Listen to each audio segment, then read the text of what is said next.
ನಮ್ಮ ಮಗಳ sir ಅಂತಿದ್ರಿಲ್ಲ, TV ಮಗಳಾದ ಗುರುಗಳು ಅವ್ರೊಂದು ತಮಾಷೆ ಹೇಳ್ತಿದ್ರು ನಮಗೆಲ್ಲ ಟ್ಯೂಷನ್ ಹೋದಾಗ.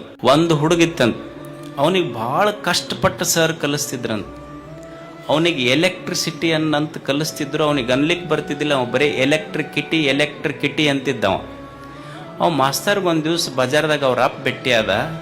ನಿಮ್ಮ ಹುಡುಗಗೆ ಎಷ್ಟು ಸಲ ಹೇಳ್ತೀನಿ ರೀ ಎಲೆಕ್ಟ್ರಿಸಿಟಿ ಅನ್ನಂತಂದು, ಅವ ಬರೀ ಎಲೆಕ್ಟ್ರಿಕಿಟಿ ಅಂತಂದು ಹೇಳಬಾರ್ದನ್ ನೀವು. ಸರ್ ಅವನಿಗೆ ಕೆಪಾಕಿಟಿನ ಅಷ್ಟ ಐತಿ ಬಿಡ್ರಿ ಅಂದವ್ರ ಅಪ್ಪ. ಅವ ಮಾಸ್ತರ್ ಹೋವಾರ್ದ, ಇದು ಹಿಂಗಾದ್ರೆ ಚಲೋ ಆಗೋದಿಲ್ಲ ಅಂತ ಅವ್ರ ಅಜ್ಜಿಗೆ ಹೋದ.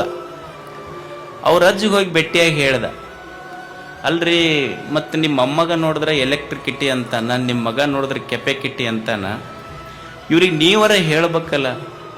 ಸರ್ ಅವು ಮಳ್ಳದವು, ಎಂದು ಯೂನಿವರ್ಸಿಟಿ ಕಟ್ಟಿನ ಹತ್ತಿಲ್ಲ, ಅವಕ್ಕೇನು ಗೊತ್ತಾಕೈತಂದ. ಇವ್ರ ದುರ್ದೈವಕ್ಕೆ ಅವ್ರ ಮುತ್ತಜ್ಜ ಬದುಕಿದ್ದ. ಅವನಿಗೆ ಹೋಗಿ ಭೇಟಿ ಆದ, ನಿಮ್ಮ ಅಮ್ಮಗನಿಗೆ ಕಲಿಸ್ತೀನಿ ಇಂಗ್ಲೀಷ, ಅವ ಎಲೆಕ್ಟ್ರಿಕಿಟಿ ಅಂತಾನ. ಮರಿಮಮ್ಮಗ ನಿಮ್ಮಮ್ಮಗ ಕೆಪಾಕಿಟಿ ಅಂತಾನ, ನಿಮ್ಮ ಮಗ ನೋಡಿದ್ರೆ ಯೂನಿವರ್ಸಿಟಿ ಅಂತಾನ, ಇದನ್ನೇನು ಮಾಡಬೇಕು? ಅವ ಕೈ ನಡಗಿಸ್ಕೊಂತ ಕೈ ಮುಗಿದು ಹೇಳಿದಂತ, ನೋಡ್ರಿ ಸರ, ಊರಾಗ ನಮ್ಮದೊಂದು ದೊಡ್ಡ ಮನೆತನ ಇದು.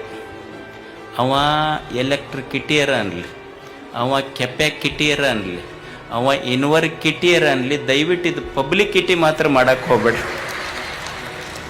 ಈ ವಿಷಯ ಊರಾಗ ಒಟ್ಟು ಪಬ್ಲಿಕಿಟಿ ಮಾಡಬೇಡ್ರಿ.